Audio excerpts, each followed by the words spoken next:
Nazi leader Adolf Hitler seemingly had a passion for globes. His oversized, beloved globe, created by the Columbus factory, became a personal icon of his. Otherwise called the Führer globe, this random piece of decoration even became famous after an inflatable replica appeared in Charlie Chaplin's film, The Great Dictator. However, after the Red Army captured Berlin and invaded Hitler's new Reich Chancellery, the Soviets never found any evidence of a specialty globe in sight, despite the fact that one was supposed to be on display there. It's said that perhaps the Soviet Minister of Internal Affairs Lavrenti Beria, who had been the first one to set foot into the Chancellery upon its takeover, had taken the globe to KGB headquarters once returning to Lubyanka. Unfortunately, the KGB refuses to respond to any inquiries regarding the missing, iconic globe. There are many replicas around at this point, but the original, prized Hitler globe still remains at large. No, we're not talking about the rock band. The name itself was actually an Allied military term during the days of World War II, signifying the presence of UFOs or other strange aerial sightings hovering overhead in European and Pacific territories. While the US 415th Night Fighter Squadron first coined the term, the name, Foo Fighters, shortly became formal military terminology after November 1944. Military personnel were under the impression that these bizarre UFOs may be some sort of Nazi secret weapon, prepared to attack their aircraft.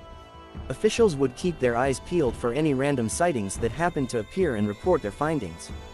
Later, an investigative group called the Robertson Panel tried to debunk any reportings as possible weather phenomenons or leftover balls of lightning after intensely electrical thunderstorms. However, none of the findings from the panel nor the military personnel came up with definitive answers, leaving these interesting Foo Fighters a mystery. In today's world, there's numerous accounts of missing or disappearing planes, boats, ships, etc. that have been sucked into the legend of the Bermuda Triangle. The location has become synonymous with strange behavior, but during the days of World War II, its reputation was lesser known.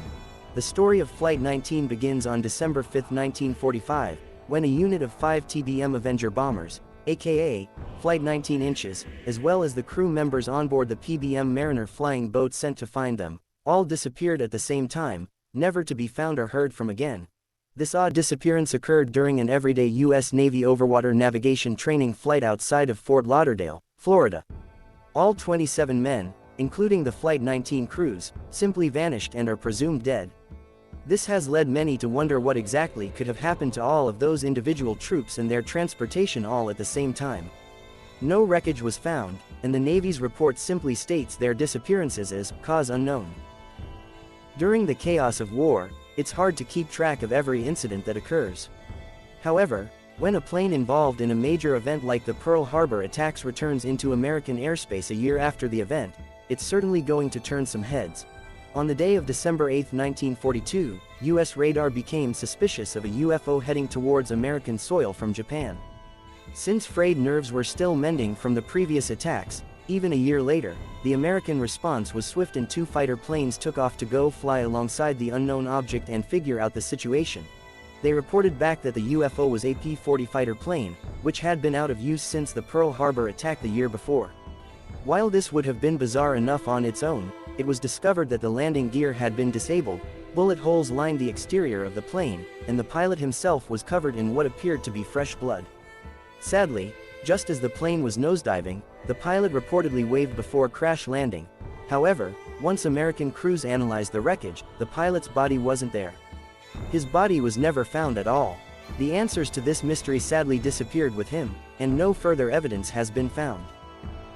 The tragic story of Anne Frank's life under Nazi tyranny has been retold for decades after her diary was brought to light back in 1945.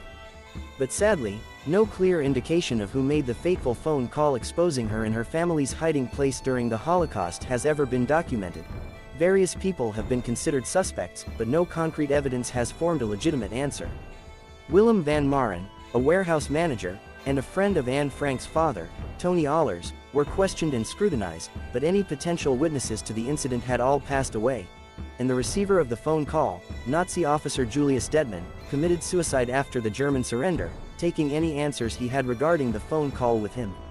Unfortunately, this may be just another mystery that goes unsolved. There seems to be a common theme with disappearances among these World War II mysteries.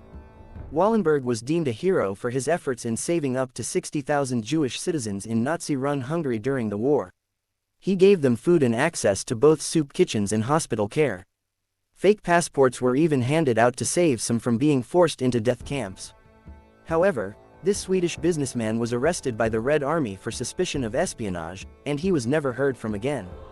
Various reports claim he had a heart attack while under arrest, while others say he was poisoned or beaten to death, and some claim he was even still alive, just locked up in prison for years.